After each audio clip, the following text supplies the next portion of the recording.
Hello everyone, in this video I'm really excited to announce that there is a new version of the stylized material that I have been using for pretty much a few years now. So this is the 2.0 version. I've been working on it for a while now and I think I'm pretty happy with the results I got so far. So I think it's ready to be released. And in this video I'm going to be pretty much showing you that. How it works. If you're interested in getting it, there's going to be a link in the video description. From now on, I'm pretty much going to be using this as my main material because I'm just finding it to be pretty useful. And so, alright, let's go ahead and get started and let's check it out.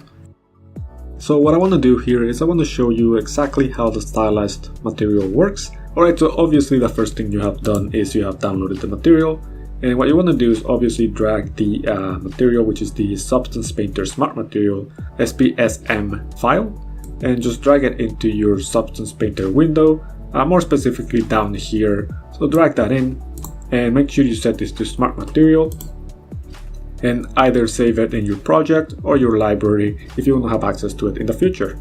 Now in this case I already have imported this, so I'm not going to import this one more time. What you need to do is, for this material to work, is you need to make sure you have baked your maps first so that the maps are actually used by that material.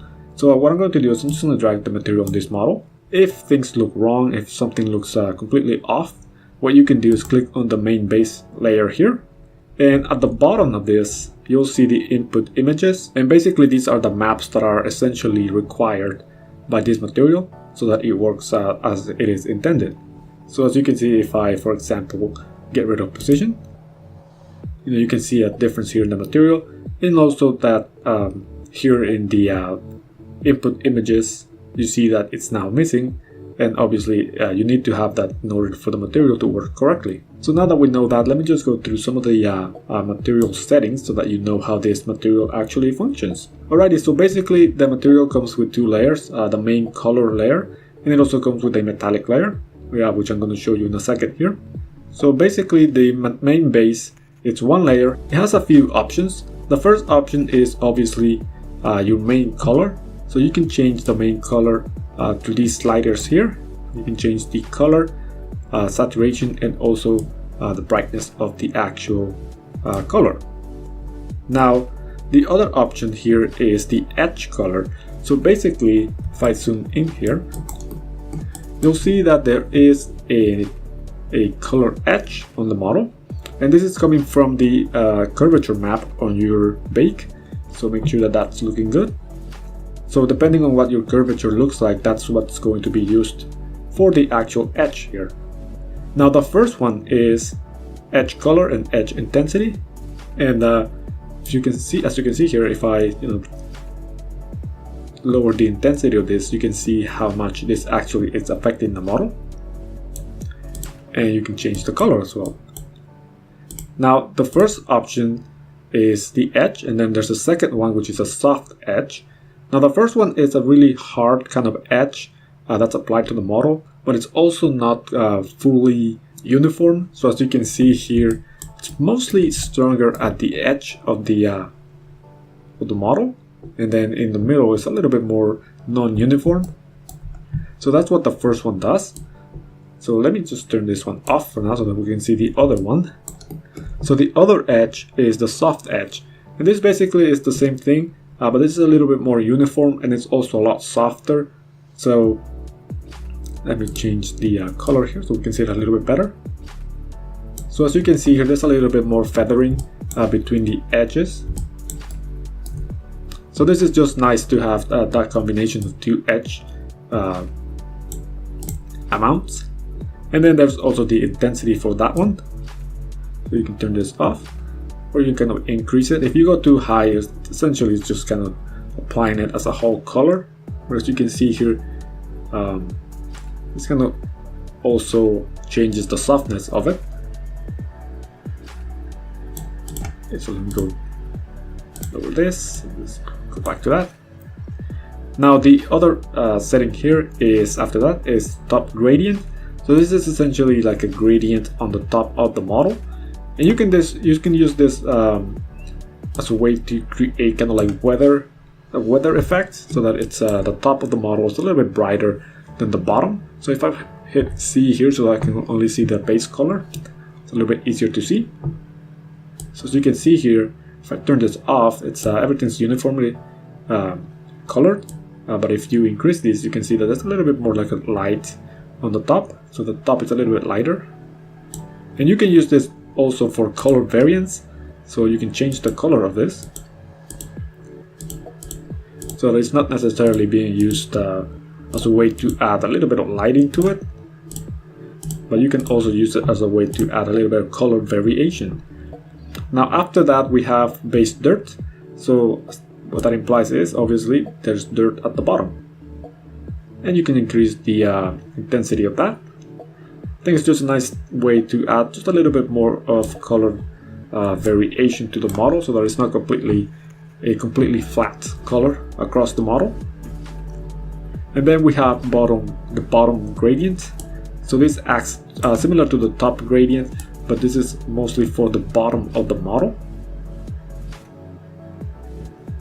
It's just nice to use it for grounding your model a little bit better.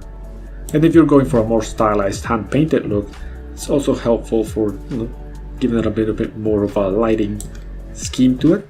And just like the top one, you can also just use this as a way to add color variation as well. So you can change the color of it. Now let's go down to baked lighting. So essentially this is going to be baking light from the top down. So this one's super helpful if you are going for that hand painted look. So as you can see, it gives it that really stylized hand painted look. And usually you accomplish that by having some baked lighting. The next option here is curvature intensity. Now this is not the same as the edge intensity from the top. This adds a little bit more. It adds both curvature and also cavity. So as you can see here, this line here is going to get a little bit darker as I increase this. So it gets a little bit sharper. So this one I would use in combination with the baked lighting. I think it does a good job at just kind of like making it so that the edges are a little bit more well connected. Now the one thing I want to caution against the curvature one is that this is derived from the normal map. So if depending on your UVs and where your cuts are, I would watch out when you increase this one because there might be more noticeable seams on your mesh based on this, but it really depends on the model that you're using. In this case, this model, it's mostly a hard surface. There's not that many UV cuts like in the middle, so you won't really notice any seams being caused by this one.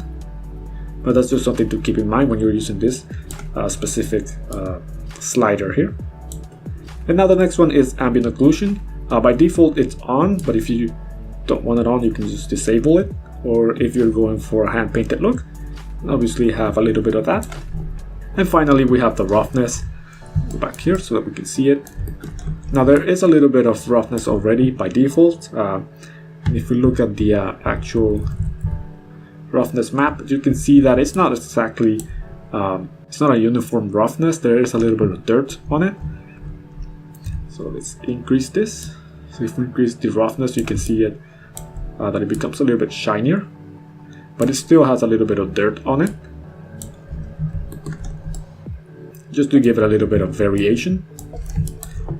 And then finally we have the metallic, if you want to convert this into a metallic material, but I do have an extra layer for that as well. Okay, so that's pretty much it for the main color. So let's check out the metallic, so I can show you that.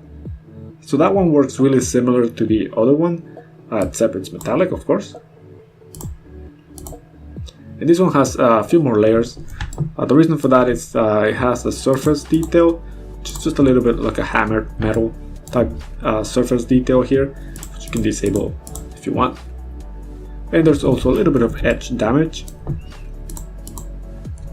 which you can also disable. And then the main layer is pretty much the same as the color one, except this one has a few more options at the bottom for the amount of roughness. So for example, it has a few more sliders for the edge roughness, for example. So if I decrease the roughness on the edges if I want to, it's a little hard to see here, so let's look at the roughness. There we go. So by default, the edge roughness is a little bit high, so the edge is a little bit shinier. But if you want to reduce that and do the opposite, to make the edges be more not shiny, you can do that. And the same thing for the dirt.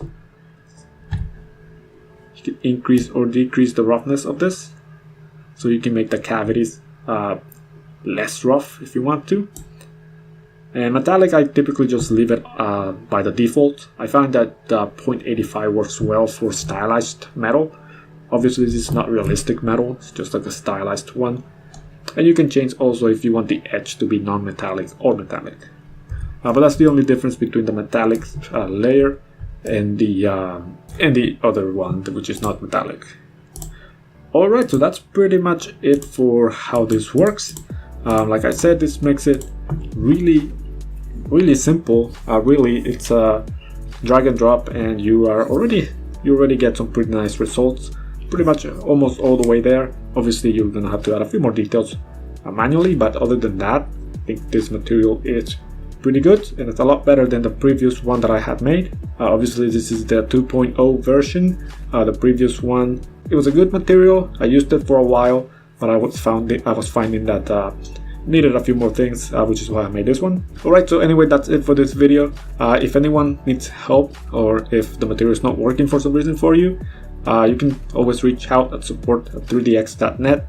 If you have any questions or suggestions as well, just let me know. Alrighty, thank you for watching this video.